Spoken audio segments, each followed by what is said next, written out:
Stitch number 31 and 32 are mending stitches, and you'll notice when you pick stitch 31, you'll see an extra little symbol. It's the picture of the reverse button. So when you have a rip in your fabric and you want to stitch all the way down past the rip, you'll touch the reverse button, and then that will be the length that's set to go back and forth, back and forth.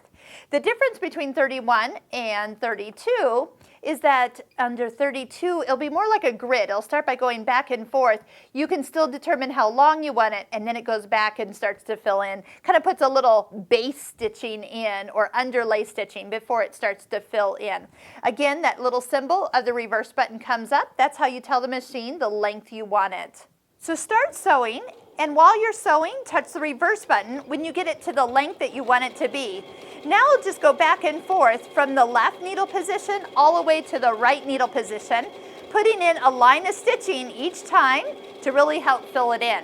Now if your little rip or opening you're trying to cover is wider than your presser foot, because it's going to stop for you at this point, is you can come back, kind of start again back at the top, and continue on with more stitches. You can continue as many times as you need it to go. Let's take a quick look at that stitch number 32, what it looks like a little bit different. So it's going to start off by going back and forth, kind of making, like I said, a little grid, and then while you're stitching, touch the reverse button, and then it will start going back and forth and filling it in.